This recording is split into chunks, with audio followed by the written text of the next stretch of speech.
Sound is coming slow because a lot of people sound. Sound, where is the sound? Sound ಎಲ್ಲಿದೆ? Sound. Sound ಇದೆಯಾ? ಇದೆಯಾ?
Sir, can we start?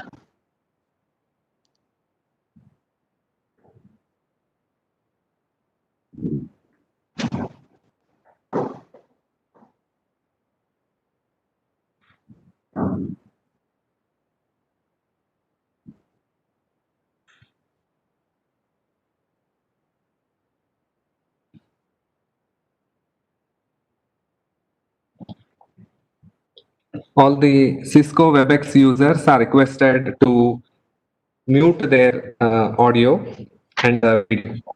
If there are any queries, it can be posted in the chat box. The queries will be taken up at the end of the session.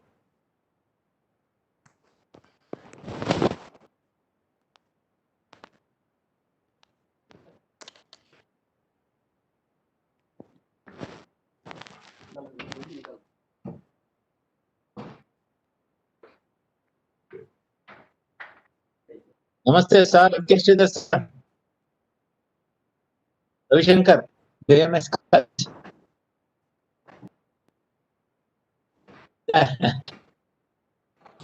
ಈಗ ನೋಡ್ತಾ ಇದ್ದೀನಿ Ravishankar. Sir ನಮಸ್ತೆ ನಮಸ್ತೆ. ಮೋಹನ್ ಬಾಬು ನಮಸ್ಕಾರ. ಮೋಹನ್ ಬಾಬು ಇದ್ದಾರೆ.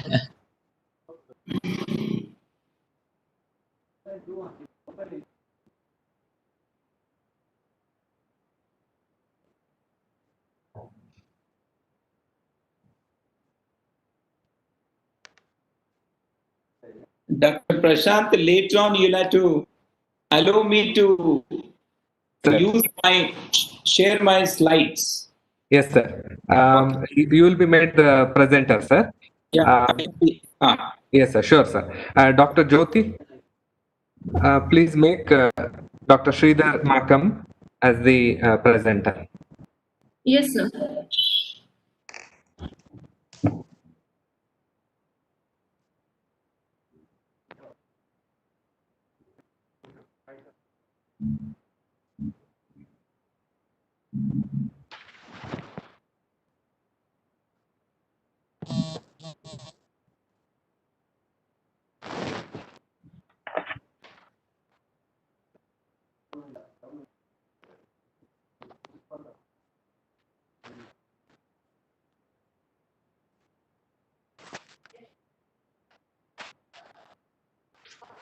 $150% internet bonus.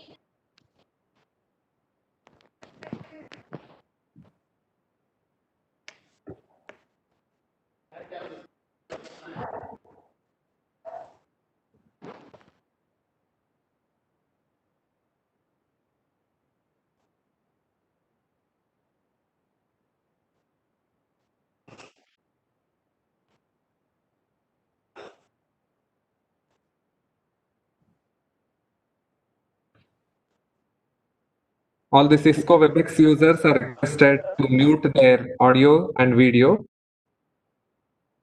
Namaste, Dr. Sridhar.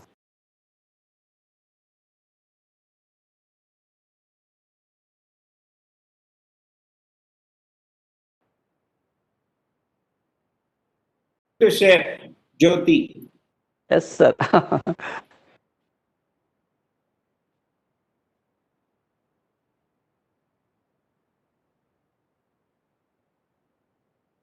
Sir, can we start?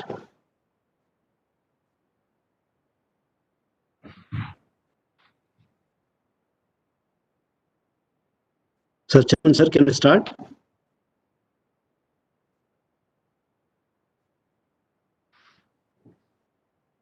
Yeah, you can start, no problem. If all have joined, you can start. Yes, sir. Okay. With your permission, sir. Please. Good afternoon to everyone. Recently, the Union Cabinet has approved the new National Education Policy, NEP 2020, with an aim to introduce several changes in the Indian education system from school to college level. The NEP aims at making India a global knowledge superpower.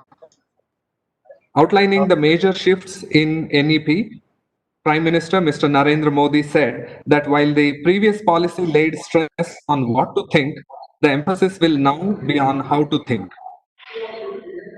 To get a better understanding of the policy and our collective roles so that we are able to accomplish the vision of the policy, BMS Institute of Technology and Management presents this webinar on the future of higher education in India, turning challenges into opportunities, in association with all BMS educational institutes and Center of Educational and Social Studies.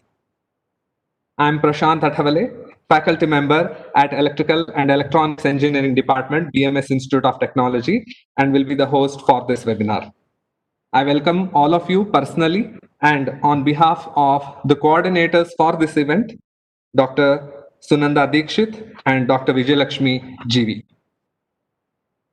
We have Shri M. Madan Gopal, Trustee, BMS Educational Trust. Today's keynote speaker, Dr. M.K. Sridhar, the member of NEP Drafting Committee and President of Center for Educational and Social Studies. And Dr. Mohan Babu Jian, the Principal of BMS Institute of Technology and Management, with us in this webinar. We are also joined by Shri Murali Krishna K. Mysore, Director, BMSIT. Board Directors of BMS Educational Trust, Principals of various educational institutes under BMS Educational Trust, and staff members. I welcome all of you. I also welcome the trustees of BMSIT in absentia. We also have faculty members and heads of various educational institutes across India. I welcome all of you on behalf of BMS Institute of Technology and Management. As I already mentioned, we have a very special guest amongst us, Professor M.K. Sridhar. I'm honored to introduce Dr. M.K. Sridhar. Professor M.K. Sridhar obtained Doctor of Philosophy from University of Mysore. He was a senior lecturer in commerce at Vijaya College, Bengaluru, and later served as professor and dean at Canara Bank School of Management Studies, Bangalore University. He has successfully guided 4 MPhil, 11 PhD scholars, published 30 papers, and completed 11 research projects. He is also a trainer and a social activist. He was conferred with Karnataka Rajyotsava Award by Government of Karnataka and Dean and General Canara Bank Gold Medal by Indian Science Congress Association. He served as Member Secretary of Karnataka Knowledge Commission and Karnataka State Innovation Council, Government of Karnataka, and member of Central Advisory Board of Education, MHRD. Recently, he served as a member of a committee for drafting the National Education Policy under the chairmanship of Dr. K. Kasturi Rangan. Presently, he is the Executive Council member of Central University of Kerala, President of Center for Educational and Social Studies, member of University Grants Commission, as well as ICSSR Senior Fellow at ISEC, Bangalore. A hearty welcome to you, sir. He will be shortly talking to us on the future of higher education in India. I am delighted to introduce our chairman, BMSIT and BMSSA, Sri M. Madan Gopal, former Additional Chief Secretary, Government of Karnataka. He was selected into Indian Administrative Service in 1984 and placed in Karnataka cadre. During his more than 3 decades of service in Karnataka, he has served the state in many departments, including higher education. Welcome, sir. At the beginning, I request our beloved principal, Dr. Mohan Babu GN, to present the opening remarks for this webinar. Over to Dr. Mohan Babu GN. Yeah. Thank you, Mr. Prashant. Thank you very much. Yeah. Good afternoon to you all. Eldrigu namaskara. I'm very happy that we have with us Professor M.K. Sridhar to be the keynote speaker of this webinar on NEP. On behalf of all the BMS institutions, we extend a very warm welcome to you, sir. And of course, the person instrumental behind this webinar is our own chairman, beloved chairman, Sri M. Madan Gopalji. Thank you very much for helping us in this. We welcome you too. And I welcome all my colleagues from both BMS family as well as colleagues from other institutions to this webinar. Most welcome. In fact, I am here to maybe take 3-4 minutes to set the context in which this particular webinar is very, very fitting. In fact, many times we have read, we have heard info, both the national as well as international fora, that India is actually reaping the benefits of demographic dividend.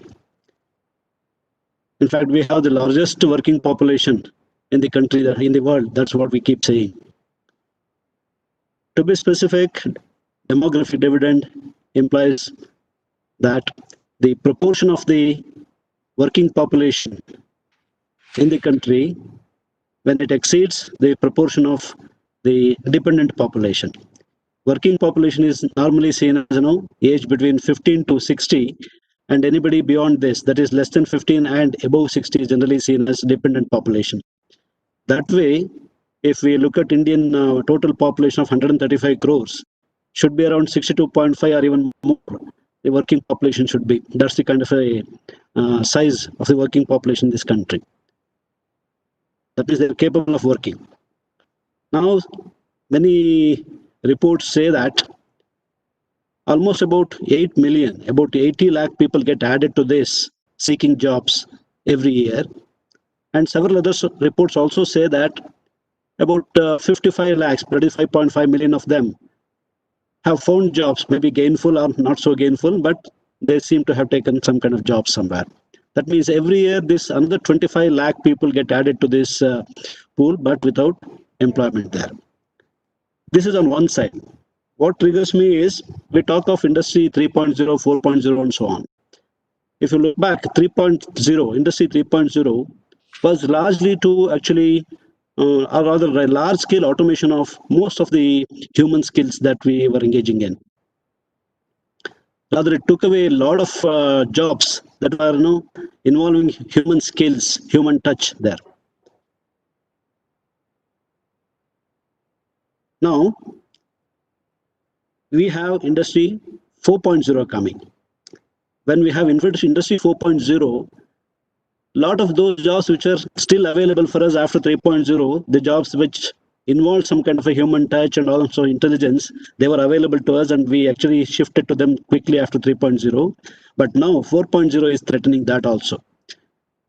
And look at the way the power of IoT, the power of artificial intelligence, the power of, let's say, data analytics, or even machine deep learning, all these appear to be that kind of tools and techniques or that kind of methods that might snatch away many of these so-called skilled jobs that we were depending upon. But now what we'll have to do is the big question. Normally, everybody says who are the proponents of these new technology. They say you have to unlearn the previous skills and learn the new skills. But unfortunately, McKinsey report says that 30 to 40% of the skills that are required to do the job, maybe after 10 to 15 years later, are not even known to us. Then how do we skill people is the question. Thus, we see that from all these angles, it's likely that the population, specifically Indian working population, or people who can work, are likely to be trapped in this kind of an unemployment in the days to come. When such is the case, it's very important that we in India, unless we actually create gainful employment opportunities for this huge population, working population, whatever we have been claiming like, demographic dividend can probably end up in demographic disaster also. It's very important that we need to focus upon this. At this juncture, the higher education institutions have got extremely important responsibilities, extremely significant responsibilities to produce such quality graduates who can create new jobs, who can develop new skills to do those jobs, who can come up with better jobs, better prospects, and so on. It's very important for us to do that. Unless we do this, we will be ending up in huge unemployment. The people who are unemployed can also get into the socially evil activities too at a later date. That becomes another issue. Our graduates can be very successful in this effort only if they are very sensitive to the societal issues, societal concerns, only if they are able to develop extraordinarily good or high quality domain knowledge and domain skills, and if they are able to mobilize and bring together various multidisciplinary skills and resources to solve the complex problems that are nagging this country for very long. It's very important for us. I think it is exactly the same focus. It's exactly the focus of our new National Education Policy 2020 also, if I believe. And I think many times, new education policy is neither an option nor an opportunity. It is inevitable. ಕನ್ನಡದಲ್ಲಿ ಹೇಳೋದಾದ್ರೆ ಇದು ಆಯ್ಕೆನೂ ಅಲ್ಲ ಅವಕಾಶನೂ ಅಲ್ಲ ಅನಿವಾರ್ಯ ಆಗ್ಬಿಟ್ಟಿದೆ. We have to do it and we have to go with that. I'm sure that Professor M.K. Sridhar, who is with us, will be able to enlighten us on how we will be converting the kind of challenges that we are seeing into the opportunities and help this country to be a force to reckon with in this world. Thank you, sir. Thank you for giving me this opportunity to set the context. Thank you, Prashant. Over to you. Thank you, Dr. Mohan Babu. You have set a perfect tone for the event. May I now request our esteemed guest, Dr. M.K. Sridhar, to deliver keynote speech.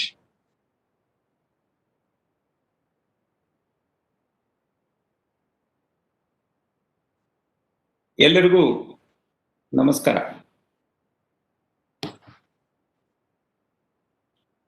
BMS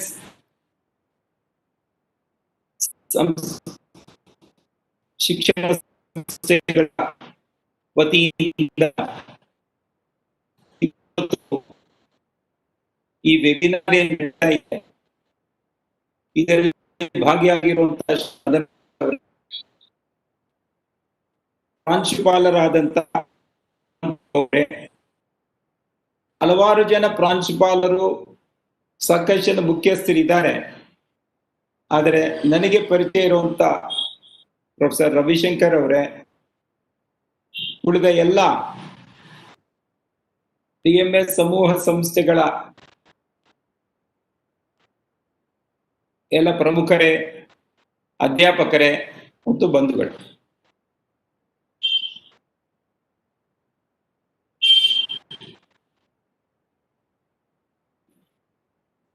okay.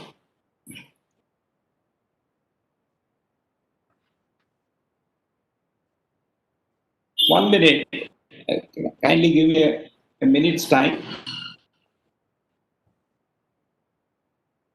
Okay.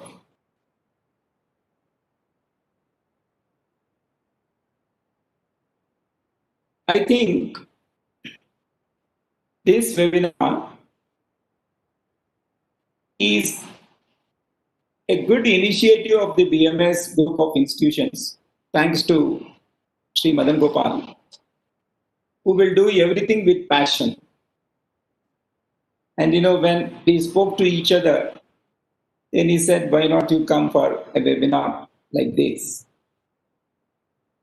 Then when the idea came, others also joined.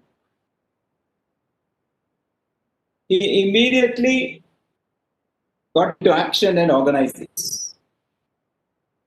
The point I am trying to make is, the leader must always be in a position to take leadership and go ahead. So, because of this initiative, able to meet today, thankful that I have an opportunity to interact with all of you, nearly 500 of you.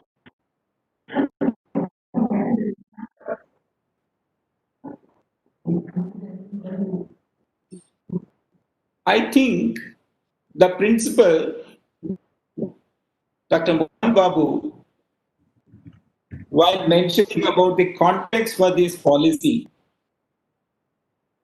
referred to the demographic dividend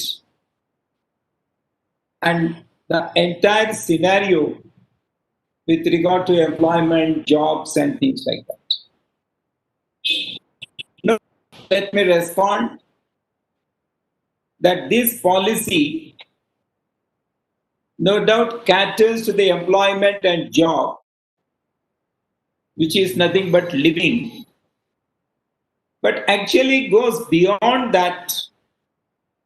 And what is beyond that? It is life. So this policy tries to address living as well as life, employment, job, and beyond that. As all of us know, this is the first national education policy of the 21st century. Third in our country, first was in 68, second one was in 86, and this is the third one. And this policy has taken nearly 5.5 years to see a final shape, and different processes went on. After all consultation at all levels, the policy was approved by Union Cabinet on 29th July. I think maybe subsequently you must be seeing the Prime Minister of the country, nobody other than the Prime Minister of the country, has been talking about this policy at different forums and fora. What I would like to present to you is the gist of the policy in spirit, and also share with you a brief presentation which focuses on higher education. How was your higher education till now? And what is this policy talks about? Then I think maybe for a while we will have some Q&A. Friends, this policy covers all those learners or students starting from the age of 3 up to lifelong learning. Starting from the age of 3 up to lifelong learning. Oh, this is a very old sir. That blouse is okay. Thank you.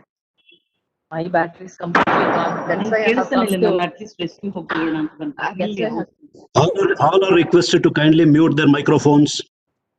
Everyone, please. Going, Please mute the microphones. Mute Madi. Whosoever is speaking, please mute your. Otherwise, you are interfering. You are coming in between. So from 3 to lifelong learning.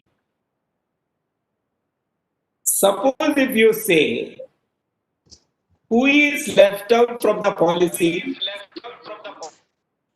It is from 0 to 3. Even that 0 to 3 has been taken care in an indirect way. In an indirect manner. So therefore, the policy addresses all on one hand, and on the other, it addresses all kinds of education. Starting from general education, professional education, technical education, vocational education, adult education, all these dimensions are covered. So let me just very briefly take you through the school education part, very briefly. Because the policy is an integrated policy, I should not just only talk about higher education.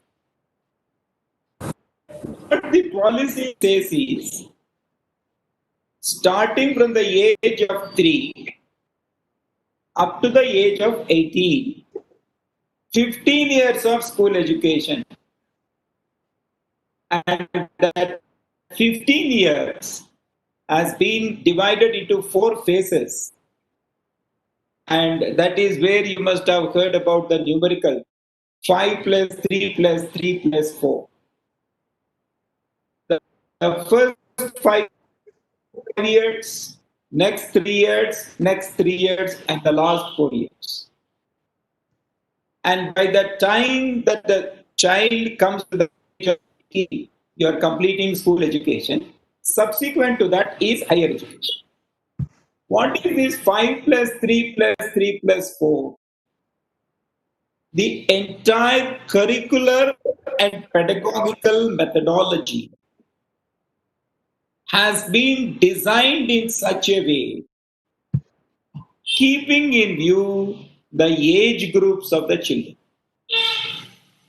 It is the age which matters, because age reflects the emotional maturity, the cognitive development, the motor skills, the various other things. It starts happening as and when you grow in age.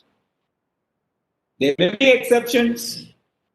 Some people are beyond age, and some people also lag behind. Slow learners, you call them. So therefore, 5 plus 3 plus 3 plus 4 is the basis. What the policy tries to give you is, in the first 5 years, what are the characteristics, nature, and the maturity levels of the children?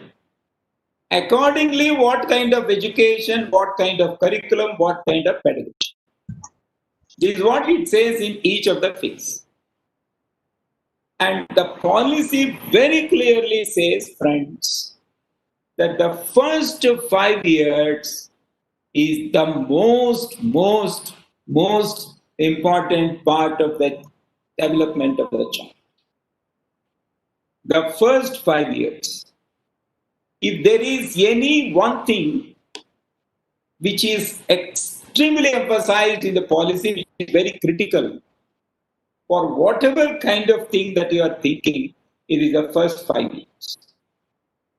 That is what we call as foundational stage, 3 years of early childhood care and education, and first and second grade. Then it grows. And there are 3-4 important things which I will tell and then go to higher education. the last 4 years, secondary education, that is where you get the students who will be eligible to join institution like yours. After completing secondary education, only people come to you, at least higher education institutions. That is called secondary. And the entire secondary stage, especially in particular 11th and 12th, there will be no specialization.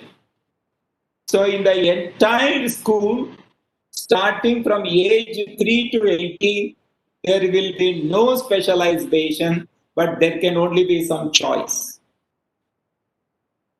Why there is no specialization? There is a very important scientific reason for that. See, when you get into higher education, you're actually getting into specialization. Means you are making the children or students to opt. Before they do it, they must have a wider perspective, understanding, glimpse of different subjects and disciplines. It is like, administrative service that person like Madan Gopal has undergone. See, before you actually start the training of these civil servants, they will make you to go through the different departments. Right? Therefore, you please imagine the way a civil servant like IAS, IPS kind of person picks up the new assignment is so quick, because they would have understood the basics. In the same way, in 11th and 12th, the students will be exposed to more and more things, so that starting from the undergraduation, the students can pick. Other couple of things with regard to school education is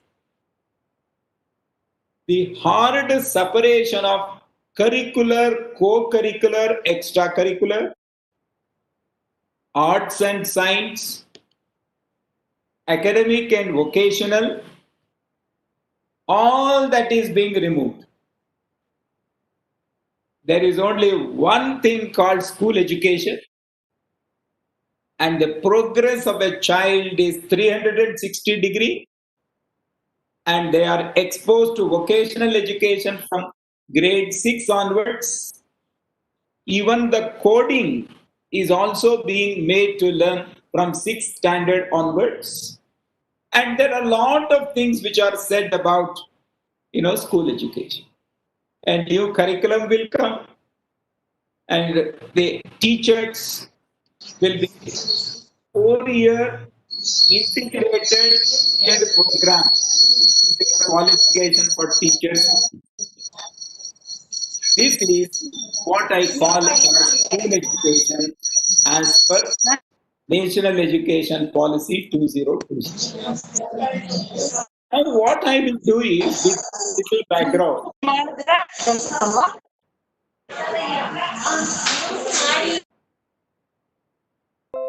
with this little background, let me shift myself to a presentation on higher education. Madam Jyoti, can you please allow me to share? Yes, sir, you are the presenter. No, it is not enabled. Okay, sir, 1 second, I'll do.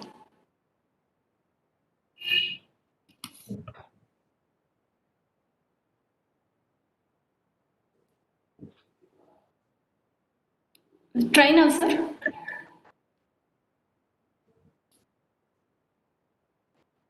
Yes, sir, your screen is visible now.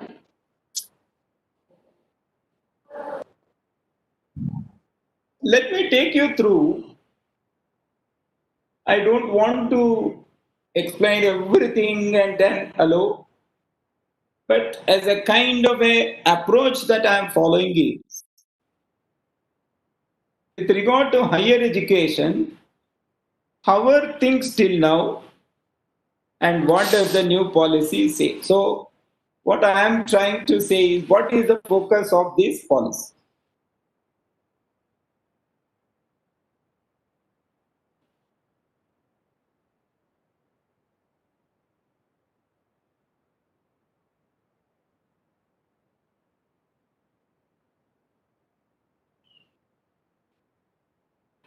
Every higher educational institution has to follow rules, regulations, etc. etc. Now, more than following what you do is more important. That means a kind of courses that you develop and design and deliver.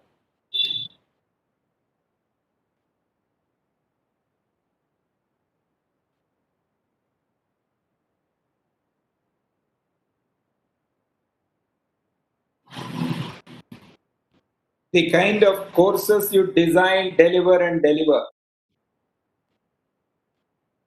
The combinations that you can introduce. What you do, what are the kind of innovations that you do. And the students you educate. That will become the basis, but not what you follow. I'm not saying there will be nothing to follow, but the focus will not be that. The second thing is, what do you suggest, Dr. Mohan Babu? What do you suggest? Is it something like this? I run through the presentation, then ask questions? Or each slide should be... Sir, please go through the slides, and maybe after that we will take the questions, sir. Okay. Yeah, thank you, sir. All these years, even before independence, the British system and all that, 1835, Macaulay and all that people say, we were having universities which are having affiliated colleges. So therefore, the focus was on universities. But this policy says there will be no affiliation system, at least after a few years.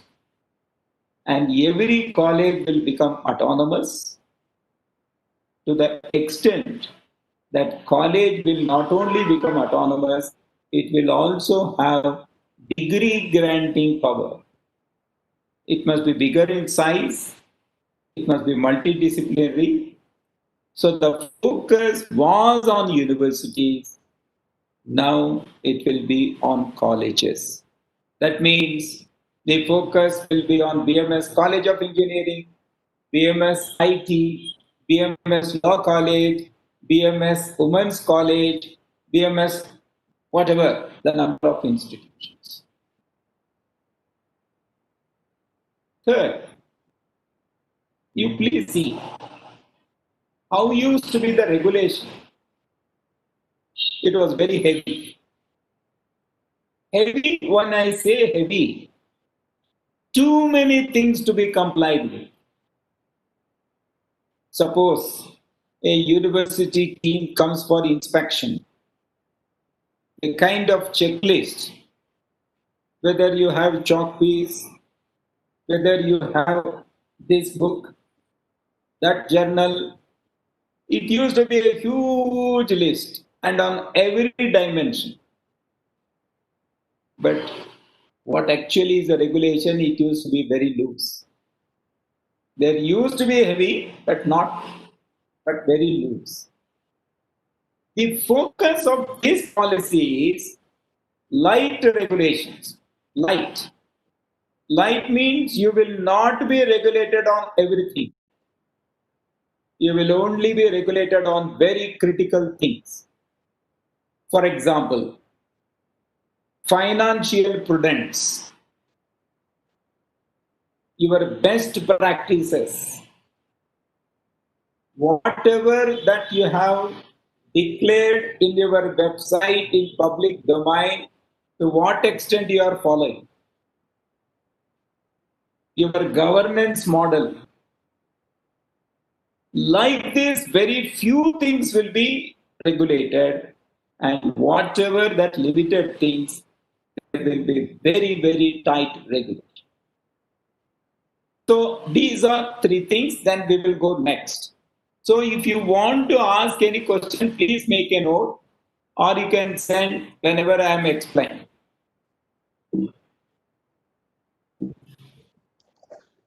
Sir, they can type in the chat box also, sir. Yeah. Okay. I am not able to change the slide. What happened? Jyoti, I am unable to change the slide. Yes, I am looking into it.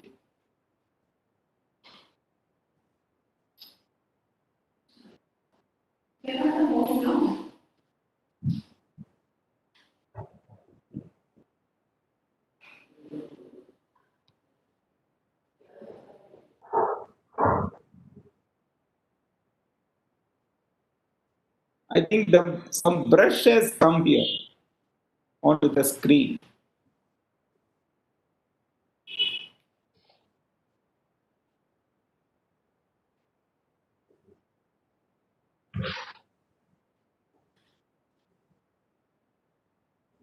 So can you stop sharing and 1 second restart the sharing?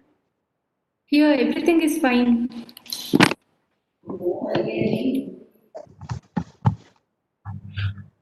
Jyoti, anything with the co-host?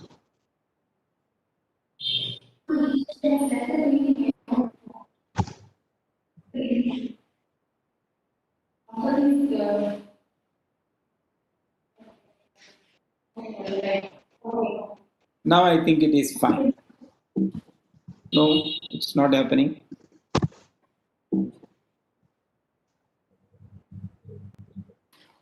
Yes, sir. Now it's fine.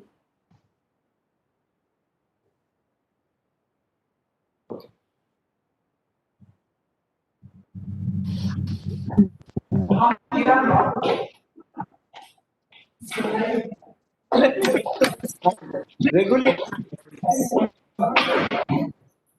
like UGC, like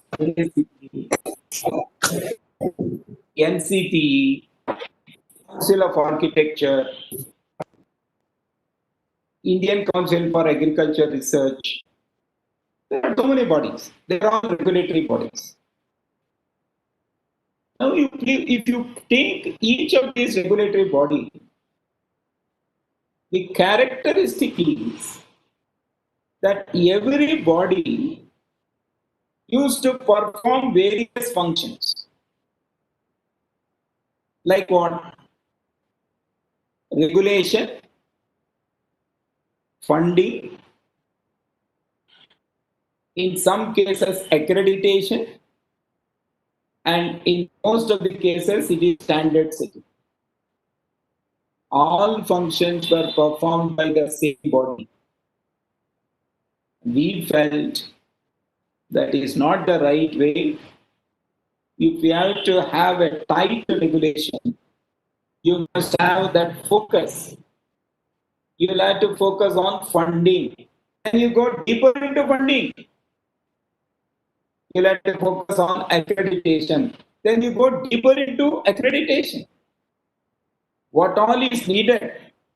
So the new policy says, the entire higher education domain, irrespective of the disciplines, will have Higher Education Commission of India, into which all these bodies will merge, and that Higher Education Commission of India will have 4 verticals. Each of the verticals will perform each of the functions: funding, regulation, accreditation, and then standard setting.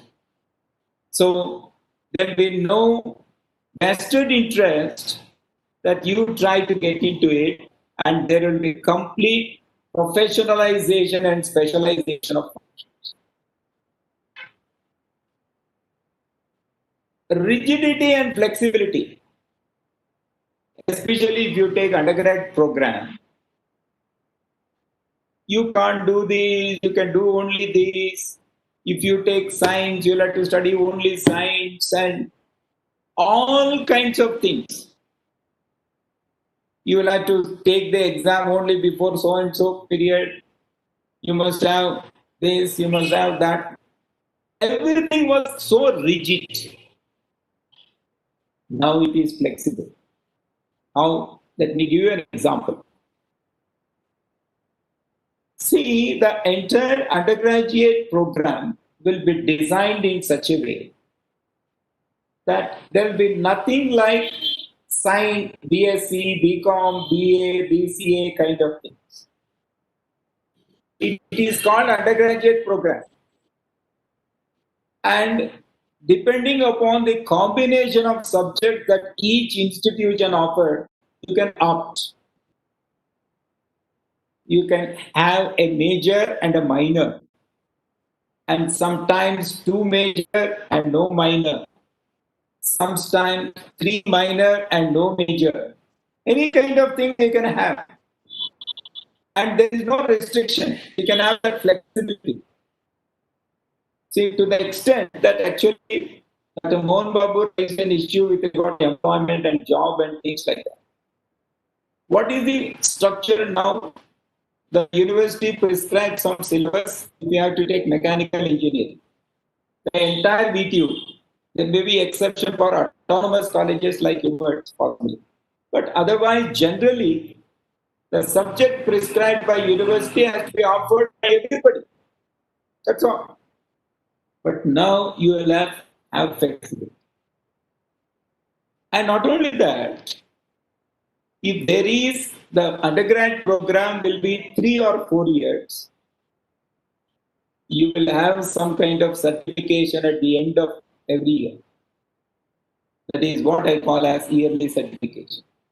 After completing first year, you will get a certificate. After completing second year, a diploma. Third year, a degree. Fourth year, if somebody wants to continue fourth year also, there will be a research project and you will get a degree with research, not in research, with research. So this is the kind of certification that you are going to have.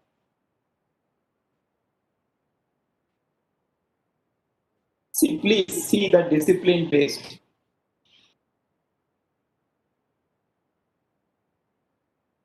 Everything is discipline based. And who will prescribe them? University. Now what is it? You can introduce your combination. You can develop combinations in a very, very creative fashion. Depending upon the kind of students that you get, their aspirations, and in the locality, the kind of industry that you want to. All that is left to you. You can create your own combinations. There is no prescription as such.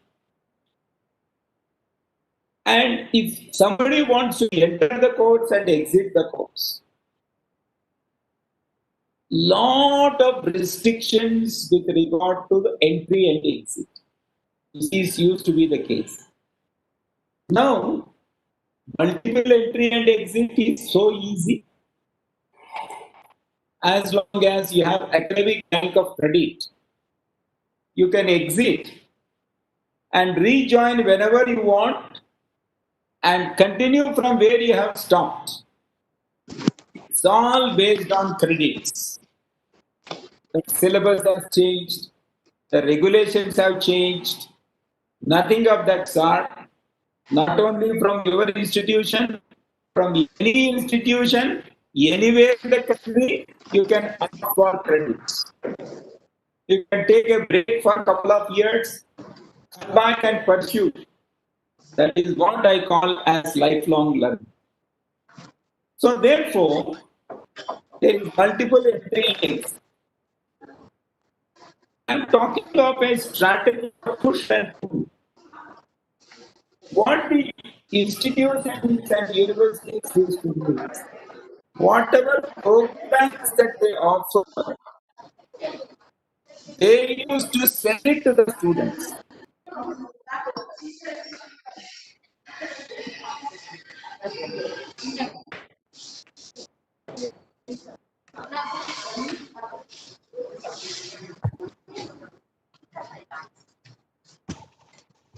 I think Radha Nadik, there is disturbance, madam. You don't mind? Hello. Can we request all others other than the speaker to kindly mute their microphones? Your cooperation is very important.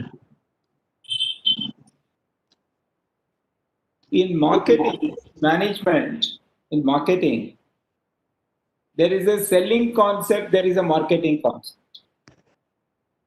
Selling concept means you produce a product. After producing the product, you try to sell, you try to catch hold of the customer.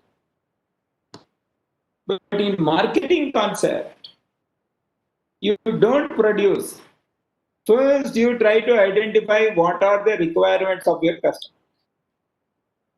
Accordingly, such products you produce and then you market. Please, don't mistake me. I'm not comparing education to products and manufacturing. I'm only giving an example. Till now, the institution used to push the courses to students.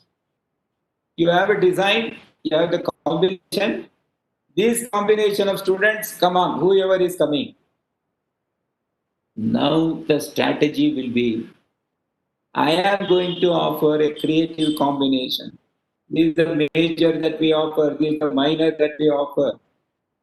Ours is a very creative combination, very innovative combination.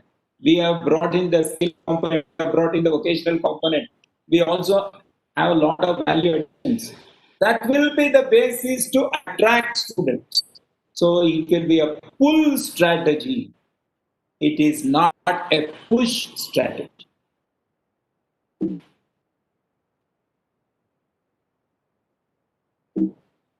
Again, I think it is stuck.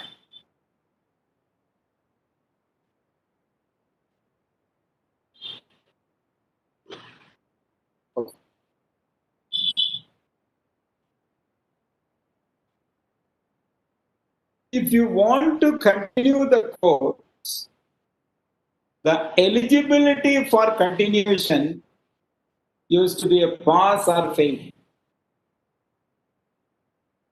See, suppose you want to continue, you took a break, you want to continue, or even otherwise. How many subjects you have passed, how many you have failed?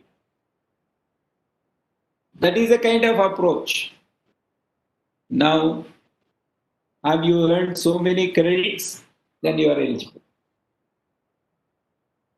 Credit becomes the basis, but not the pass or fail.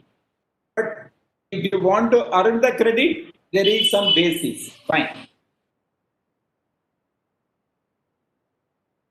If you want to move from one place to another, from one university to another, from one university to another, there used to be a lot of challenges. I think you may be knowing Association of Indian University. They need to have equivalents. If a foreign degree comes, if somebody comes from Maharashtra or somebody comes from Delhi,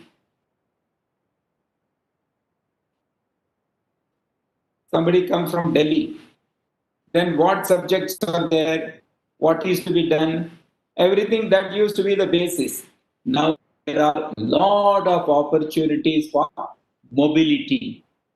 Means the student, the learner is getting more and more opportunities.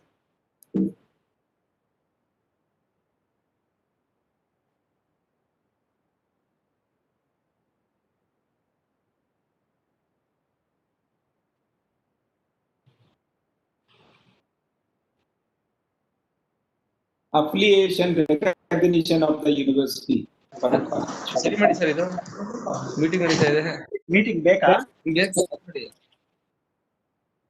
Whereas autonomy will be the reality. Autonomy will be the reality. What you used to do was access. You try to go and locate the college in a place where there are students who will come and join. For example, I remember, even now it must be there. Bangalore University, for their affiliated colleges, they had one rule.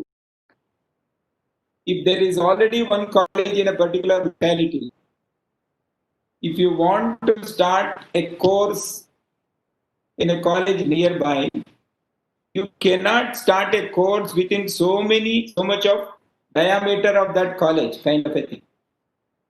Because that used to ensure geographical accessibility. Now what you do, there can be a college next door.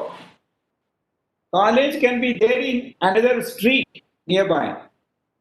But how do you design your program? What kind of aspirations you fulfill? That is going to become the basis. Therefore, it generates demand. It is not supply. Career of the student was no doubt very, very important. But career along with passion. The career along with passion of the student is extremely critical. I need to pursue my career. See, for example, you take Sri Madan Gopal going for a long time. He has different interests. You know, for example, mountaineering, he has an interest. He goes every year. There is a passion. Career, maybe IAS, maybe something. So, along with career, you must also be in a position to pursue your passion. Then students will have more interest, they will participate, they will get motivated, and they will take it.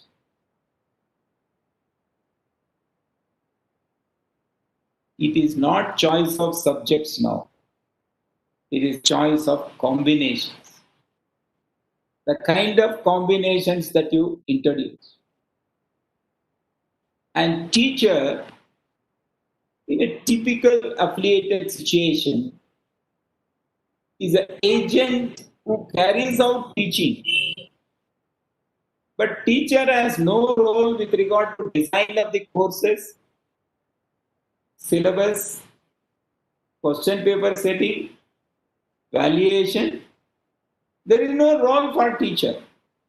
Now, teacher becomes the center of everything, a friend, guide, and philosopher.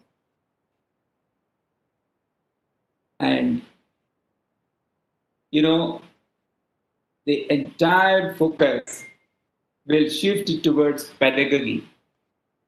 Content is no doubt there, but pedagogy is also extremely important. So, friends, what I would like to now do is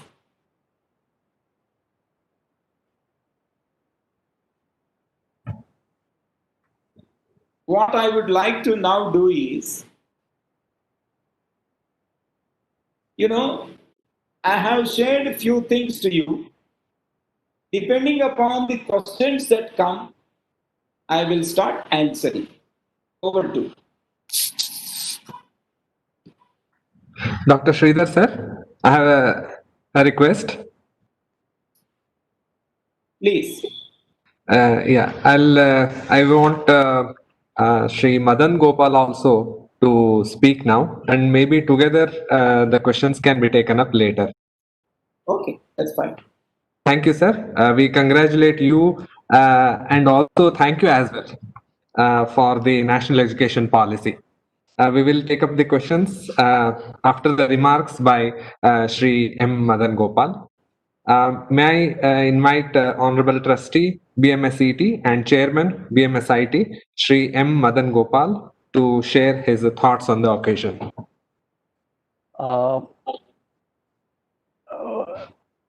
Good afternoon, Dr. Sridhar, and all the Dr. Mohan Babu and all our distinguished participants in this virtual conference. First, I have to compliment that now, after so many decades, we are moving away from the Macaulay mindset.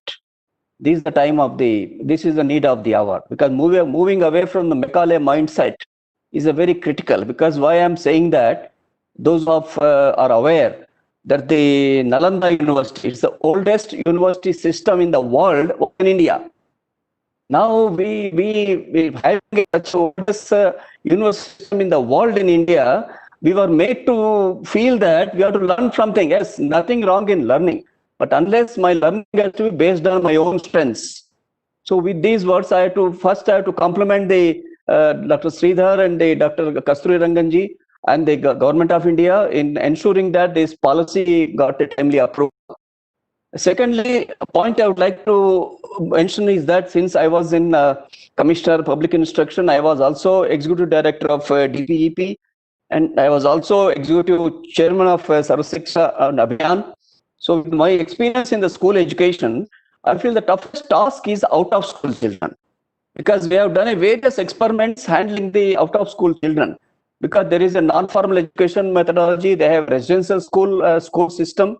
With all that, the greatest in the non-formal education mechanism, the problem which we found is that how do you 200 hours of teaching learning of the out of school children, how do you bring them into the mainstream? How do you bring them into it requires some sort of a standardization, it requires some sort of a very flexible entry into the formal system, because this is what we found, that the system which is, though despite having a very wonderful programs for out of school children, into the formal system was lot of difficulties were there. Somehow there is a reluctance on the parts of the administrators in the formal education in allowing the children from the out of school children coming into the mainstream. This is the point number 1, 2.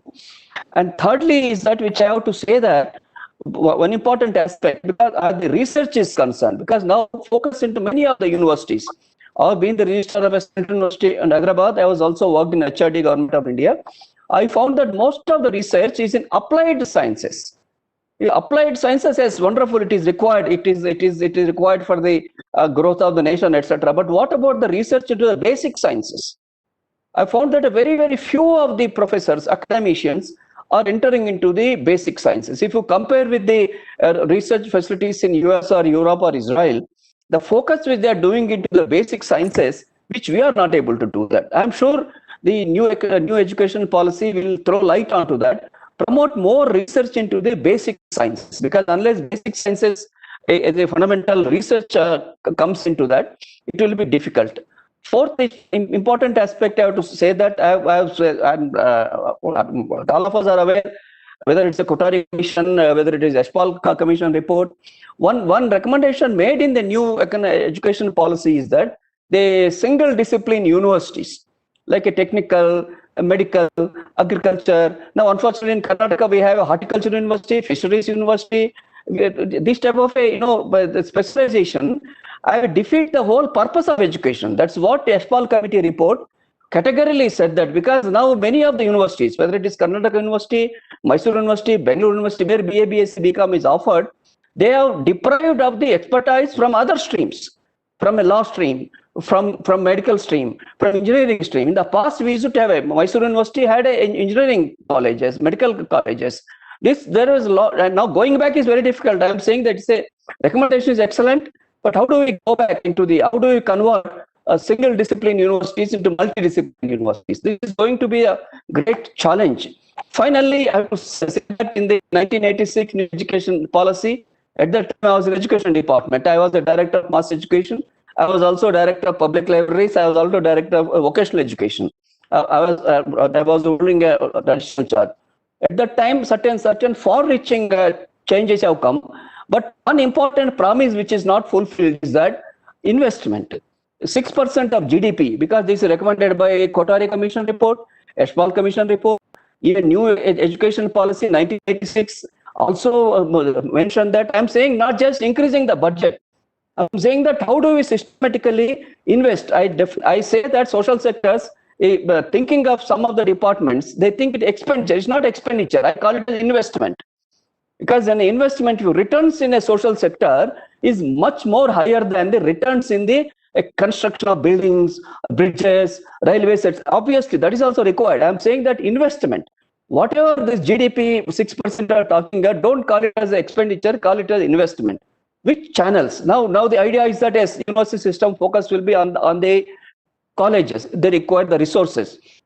How are they going to do that? I'm sure a new education policy, it's a framework. Now they come out with a implementation strategy and time frame and create a various mechanism at various levels. And I'm sure this is a very, very forward looking, very, very innovative. And this is a challenge for not only educators, but administrators for entire country. With these words, again, I thank Dr. Sridhar in joining our and giving us a very excellent presentation. I am sure the questions will come now.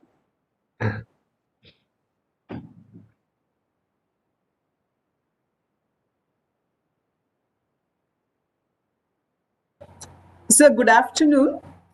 Can I go ahead with the question?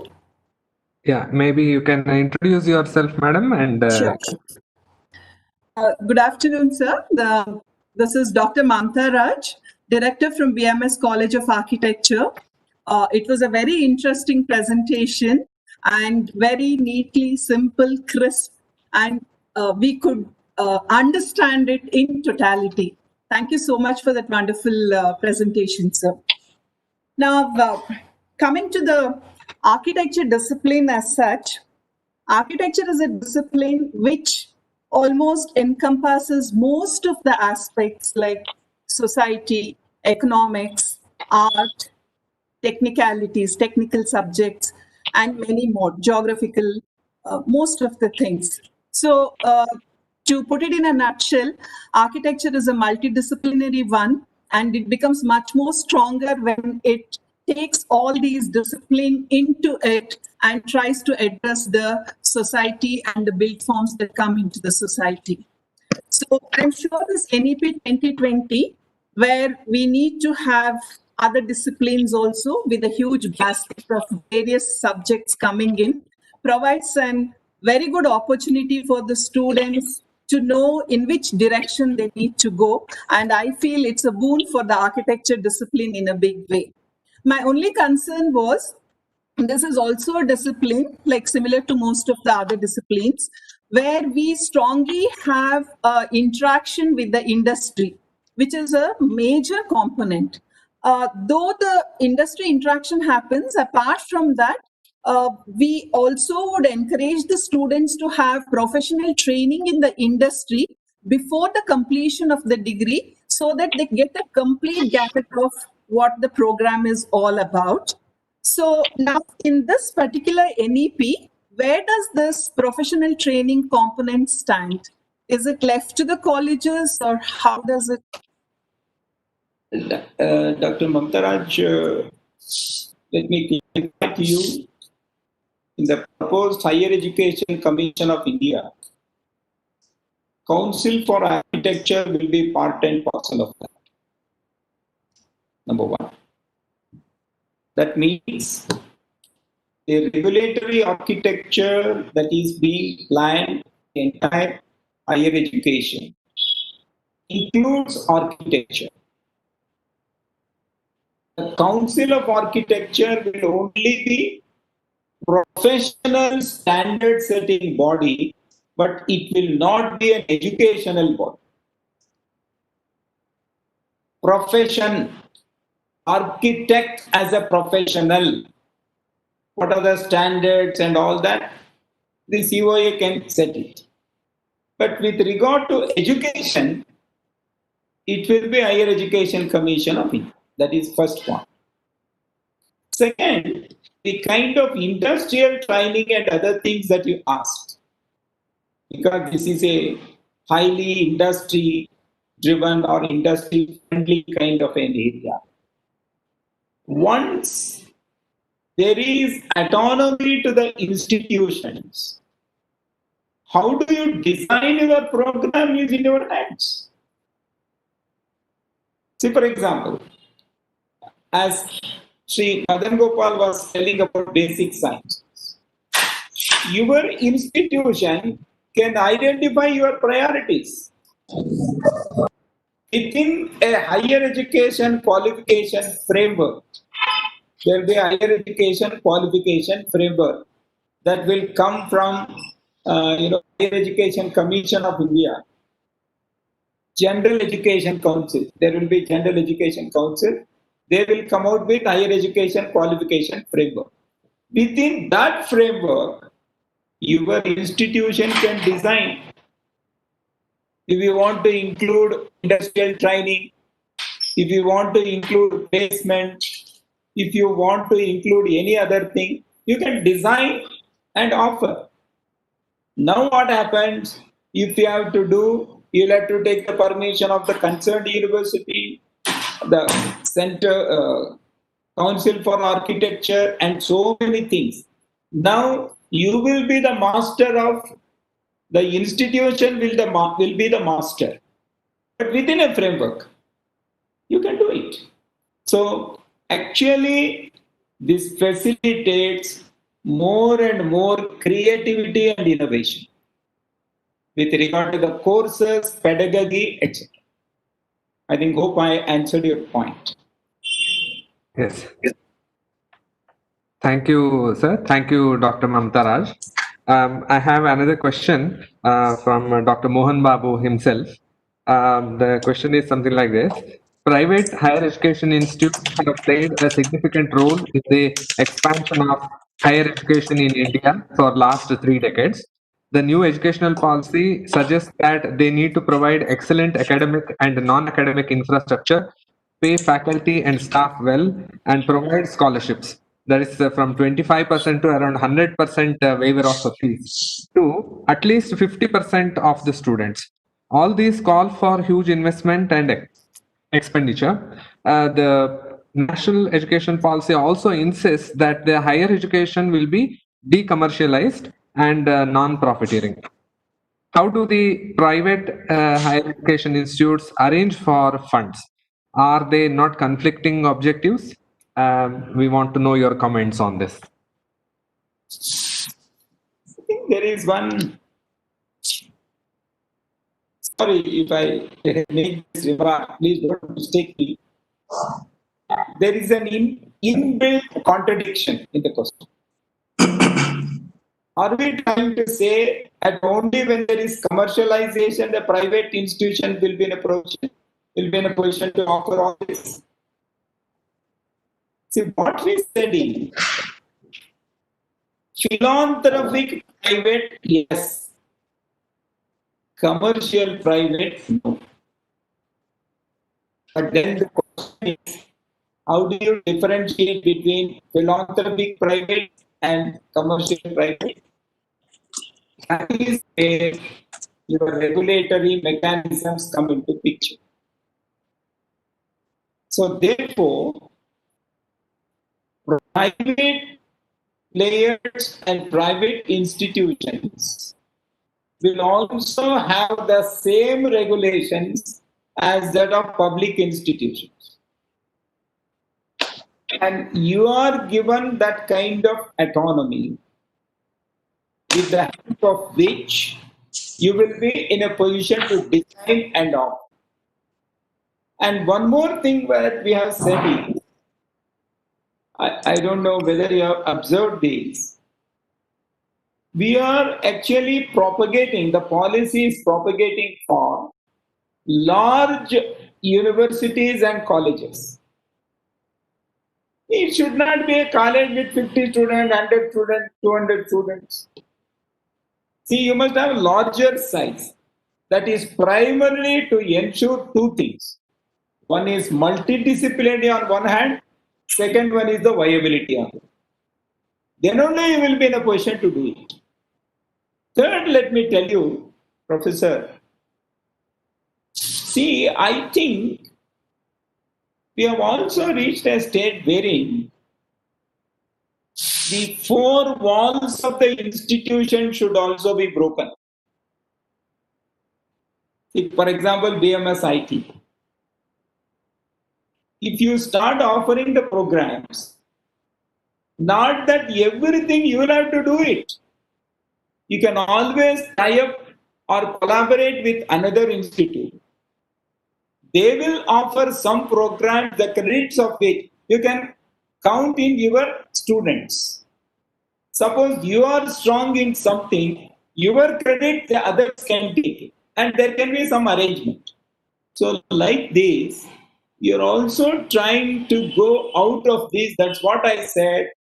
You know, the mobility becomes extremely important. At the same time, what we are saying is, you know, with regard to the regulation will be very light. You will not be regulated on all the fronts, but whatever little, that will be extremely tight. So this will give a leverage, and we have very clearly said in the policy it is there. Any surplus generated by the institution will have to be spent for education only. All these things are providing like that. Let me give one example. Do you know what the private institutions want nowadays? What they want is autonomy. Institution of excellence, a scheme of Government of India. Institution of excellence, for public institution of excellence, government is giving 1,000 crores. For private institution of excellence, they are not giving anything. Then why there is so much of competition to vie for that? It's primarily because of autonomy.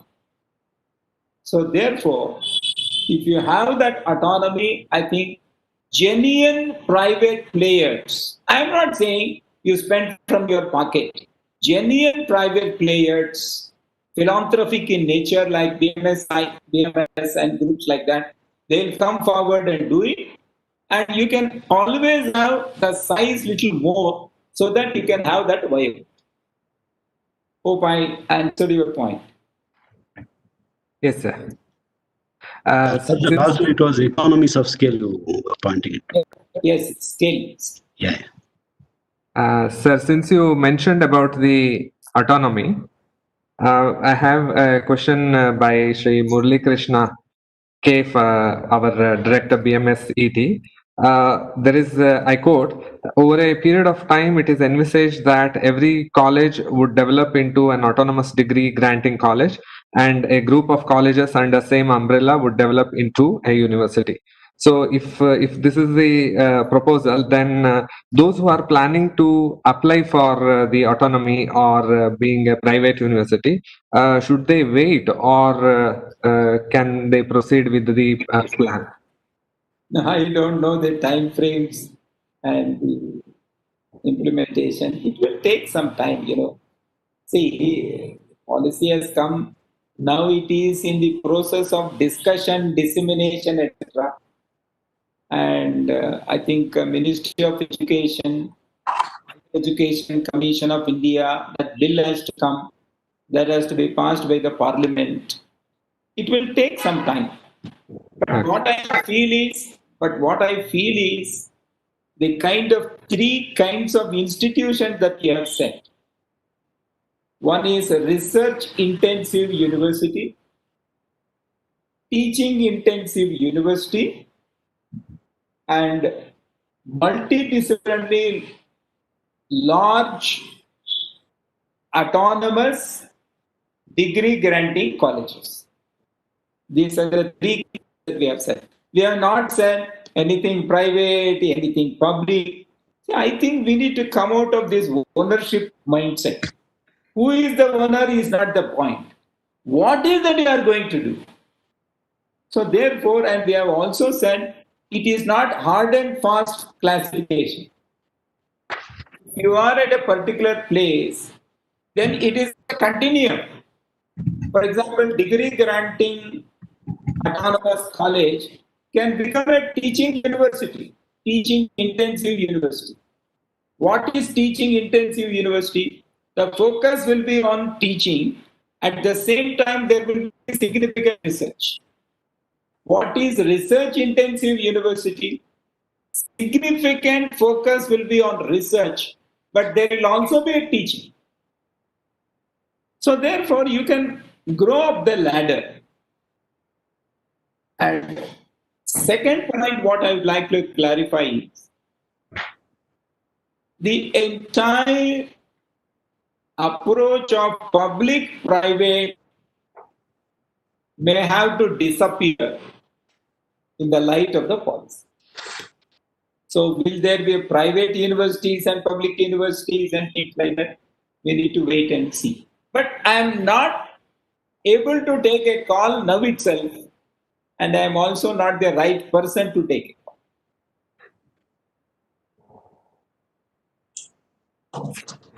This is Gopi Prasad.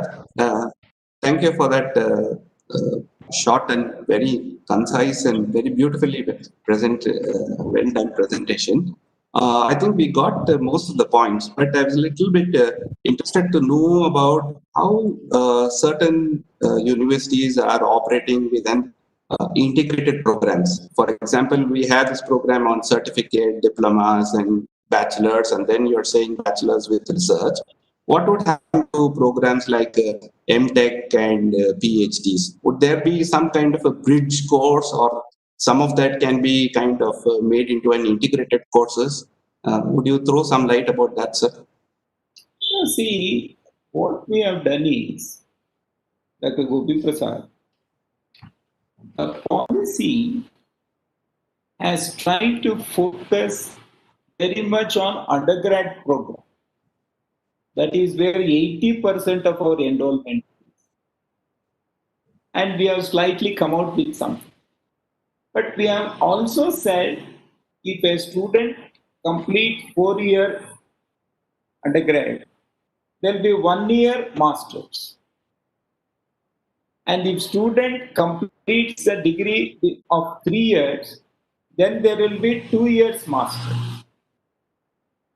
And we have also said, that if a student takes up a degree undergraduate program with research, and if that component is robust enough, then the student can get into PhD even without entering masters. That is because there is no MPhil nowadays. So therefore, this integrated program architecture has to be developed. See, once some of these things become reality, I think a lot of designing is possible. But at least the principles and the basic approach has been enunciated in the policy. Now it is time for us to take it forward. I think we can do that because there will be tremendous flexibility to the institutions. Autonomy, you can always design. There is no harm, hard and fast. Thank you, sir. I hope I am clear to you.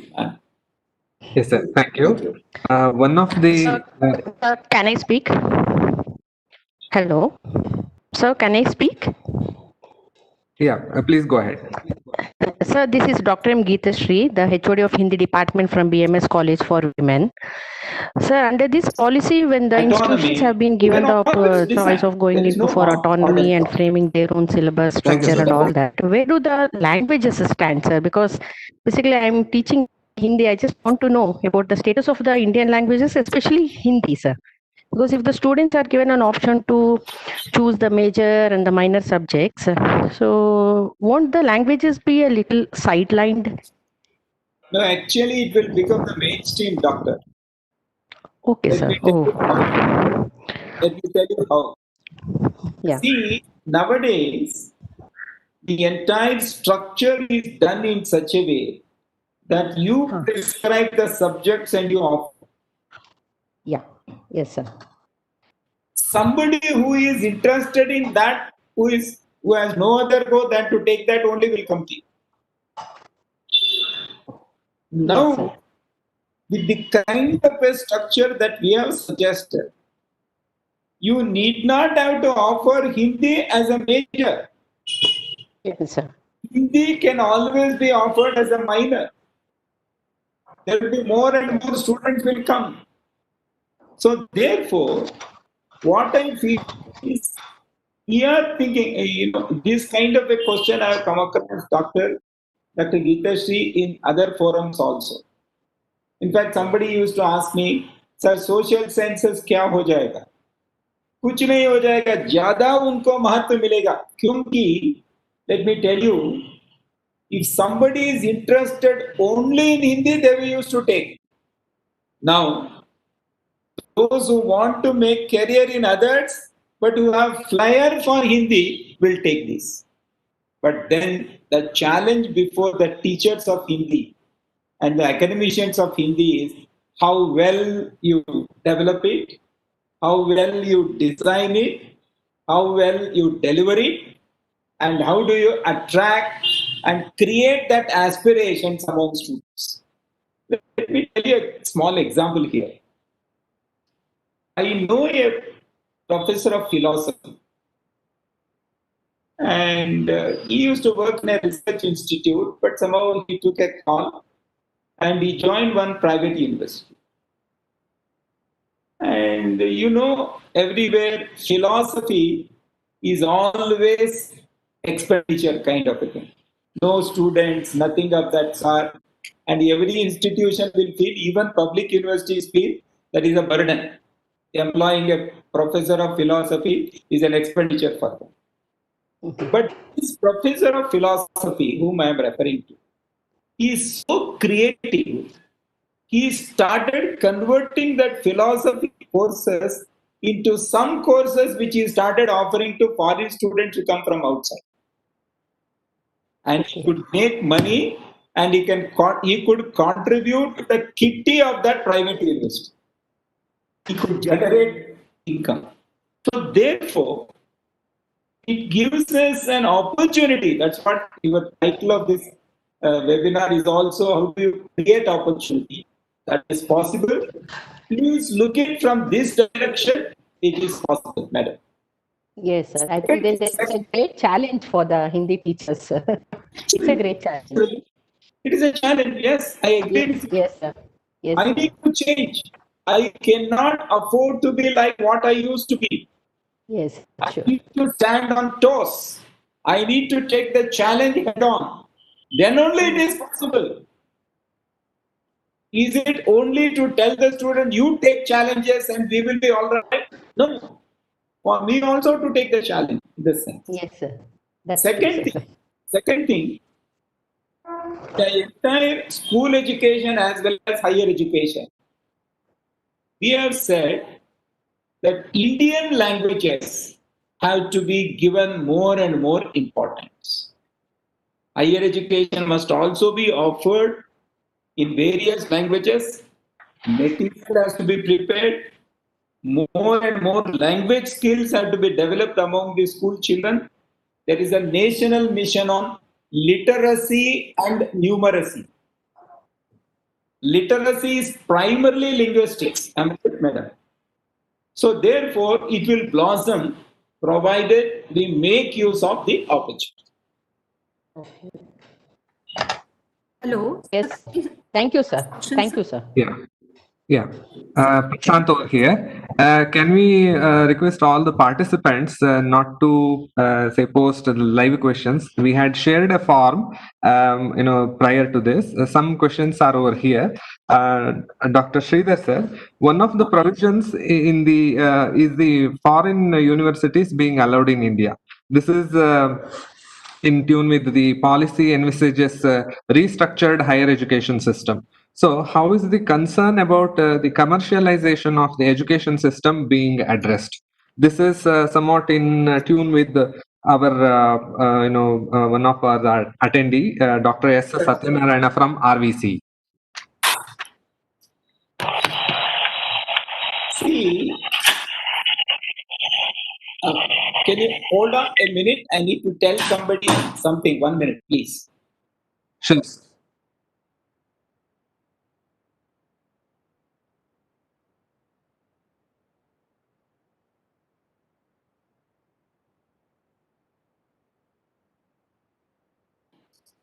sorry. With the entry of foreign universities, it will create commercialization. That's what you are meaning? Yes, sir. Huh? Yeah, on somewhat on the same lines.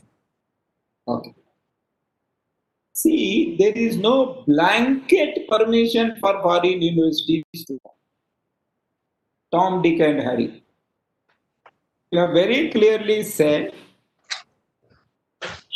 international universities will be only 100 top ranked, top accredited can only come into India, number one.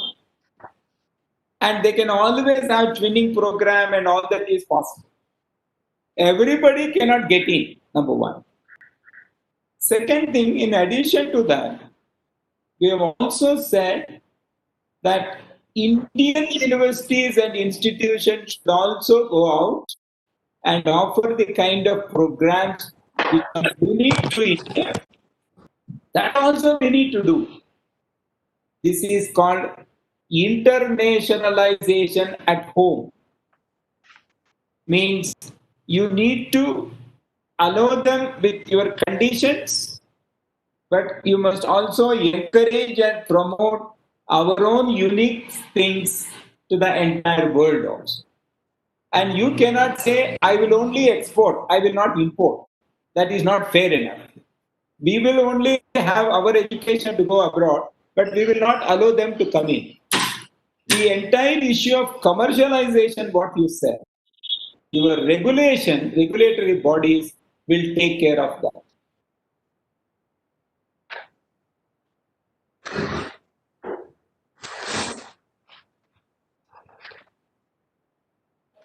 Yes, sir.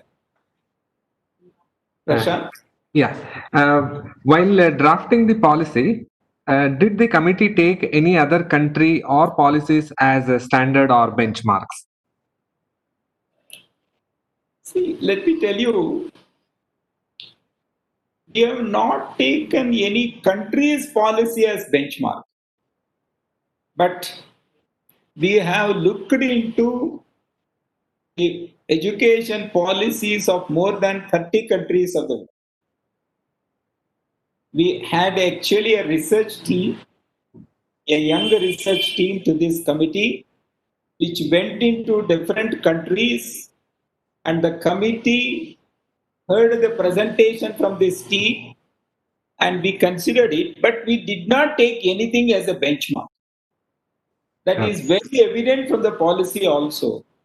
We have never said that like in a particular country, it is to be done like this, it is like this. No.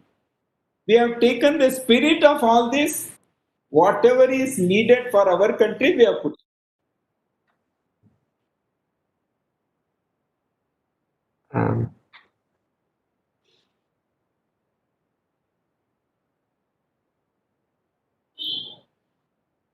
Yes, sir. Thank you, sir.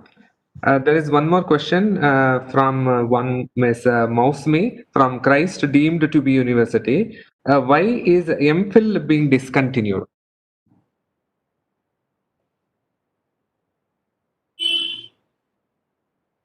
Madam, do you want MPhil to be continued? Why is it being discontinued? Discontinued, I agree to that question. Now I'm just asking a counter question. You want it to continue? Okay. The point is, let me tell you, the need for MPhil degree was felt and introduced. That's primarily because the student who gets into PhD program, they were not having research orientation, at least research introduction. Now in this policy, 4-year undergrad program, 4th year, there will be a research project and the student will be introduced to the basics of research. As a result, you will get that and you will straight away get into PhD program. And the first year PhD program, as all of you know, there will be a coursework. Even with MPhil also there is a coursework. What is the difference between MPhil and the coursework? More or less same. So when your PhD program has a coursework, and if the student has got some kind of research orientation, we felt that there is no need for another degree. You let us get into a new reality. See, degree maybe at some point of time people felt it is needed, and it is okay, fine, you have it. But it doesn't mean that you need to have it always. See, for example, BA, BSc, BCom. At some particular point of time, you had that kind of nomenclature. Now you feel that nomenclature is not needed. Come on, leave it. That's all the spirit with which. Please don't mistake me. I only wanted to bring some lighter vein into the discussion.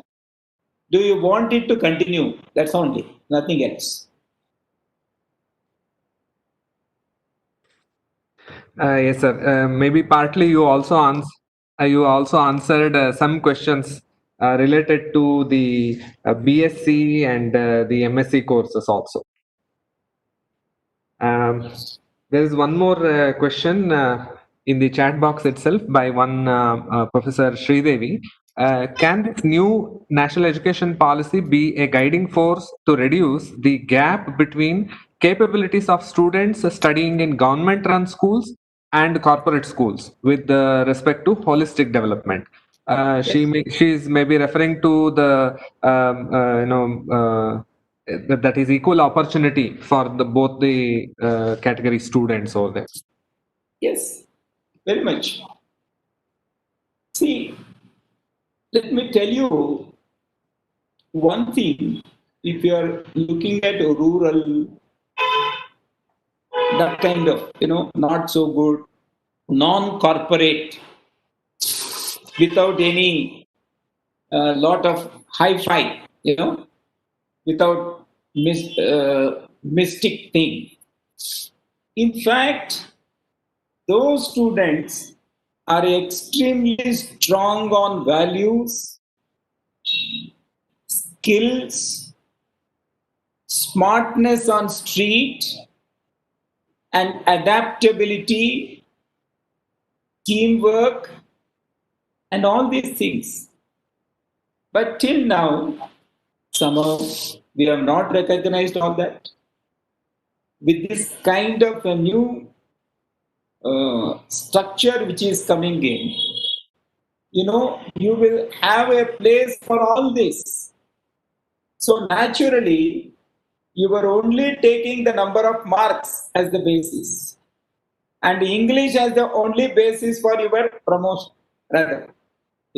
How well somebody speaks in English.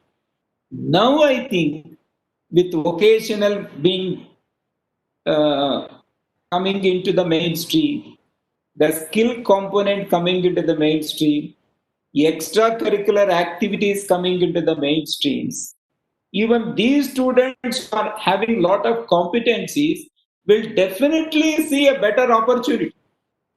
And Indian languages being brought into the mainstream, there will be definitely better opportunity, and that will actually reduce the divide, because you are offering all that to everybody and you are taking a holistic view of the personality, not a one very lopsided view of the person.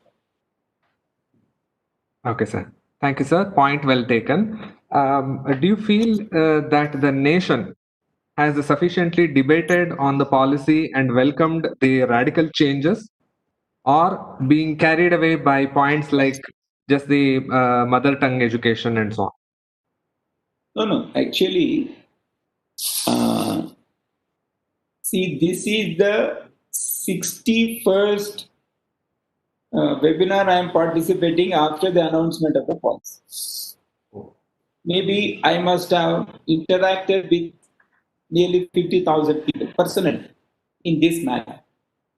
And I have any number of people who are participating like this. And we are also very consistently monitoring the social media and the mass media also. Generally, more than 90% they have welcomed. 90%. But our Minister for Education says 99%. But I feel, it can be, I don't know. He may have better information. But what I feel is this, and you should also know one more thing. Except for one or two state governments, they also did not say we will reject this policy in total. They had some reservations about some of the things. But irrespective of party affiliation, they have not said that they are going to do it. And they have actually started acting towards implementation. This is one part. Second part, I was part of Mirror Now one discussion in the initial stages, one debate that went on. The higher education minister of one state was part of that. When I presented the policy and all that, what he said is he belongs to a completely different political ideology. That's okay, fine. What he said is, I have nothing against your policy, but my reservation is because it was not discussed in the parliament, that is my reservation. Then I asked him, sir, whether it was discussed in parliament or not is a different issue. That is not in my hands. But what do you say about the policy? I have nothing against the policies. So I am only trying to tell you that the acceptance level is very high. Let me also confess at the same time, the credit need not have to go to the committee or the government. The credit has to go to the people of our country that they have so much of aspirations. Because they have aspirations, they are welcomed. It is because of them it has happened, not necessarily because of our committee or government. See, because things have happened as per their aspirations, people are welcomed. That's all. Thank you, sir. Professor M.K. Sridhar, thank you for being with us, and hope that our interactions continue in the future too. It is a progressive shift towards a more scientific approach to education. The prescribed structure will help to cater the ability of the child, stages of cognitive development, as well as social and physical awareness. If implemented in its true vision, the new structure can bring India at par with leading countries of the world. Thanks to everyone who have involved directly or indirectly in making this event. Thanks to Dr. Mohan Babu GN for this timely and crucial event. We have come to the end of this webinar. May I now request Dr. Sunanda Dikshit to present vote of thanks. Dr. Prashant, before Dr. Sunanda Dikshit comes in for her vote of thanks, sir, I have a small request. Sir. Because BMS group of institution is one of the philanthropic private institution. I think little more initiative can be taken up for implementation of this policy.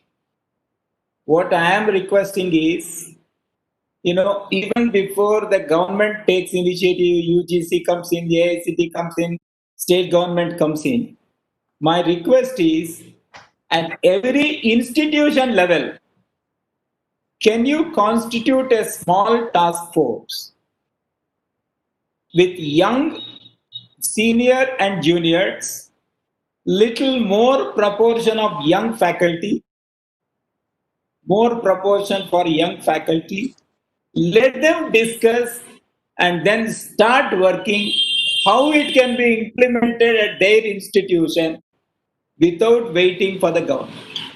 That is my request. Thank you. Thank you, sir. Thank you, sir. Just say, Prashant, 1 minute. Sure, sir. Thank you very much for that kind of a confidence that you have in us. In fact, I should share with you. Yesterday, all senior teachers, senior colleagues, and HODs of the department of the Institute of BMS, BMS Institute of Technology, we all gathered together, had about 2 hours discussion on NEP and what could be the pluses and minuses, how we need to go about, and so on. Possibly with that point only, Prashant said that we will be requiring your continued support also in the days to come. We would take the lead. Thank you, sir. Thank you. Thank you, sir. Over to Dr. Sunanda.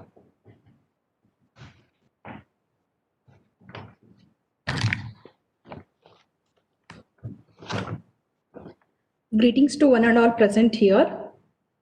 Dr. Abdul Kalamji says the purpose of education is to make good human beings with skill and expertise. Enlightened human beings can be created by teachers.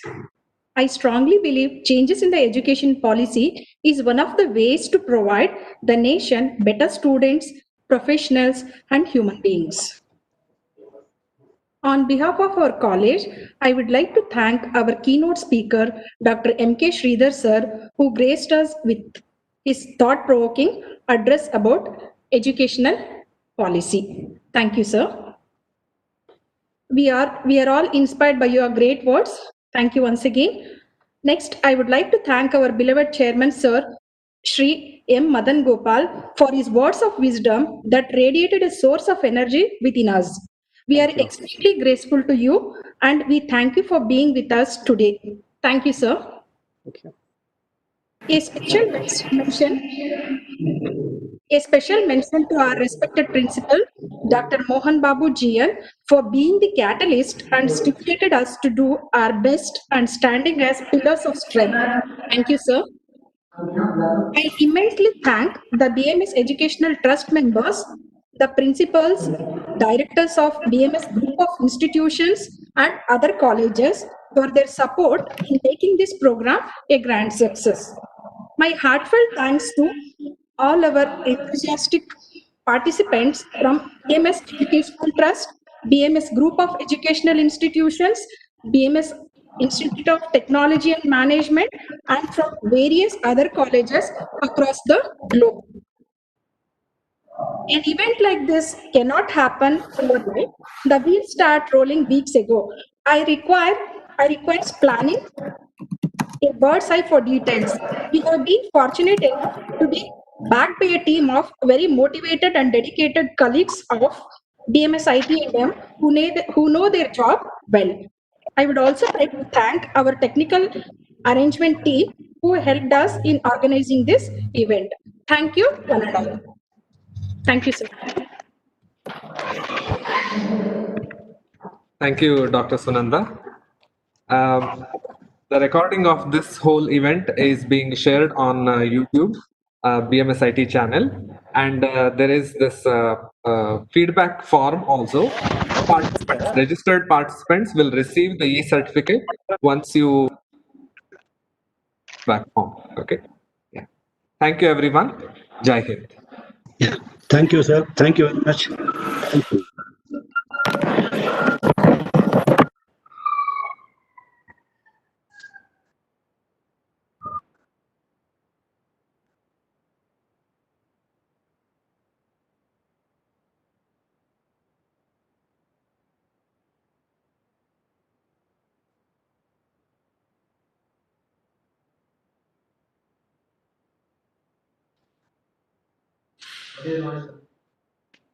BMSIT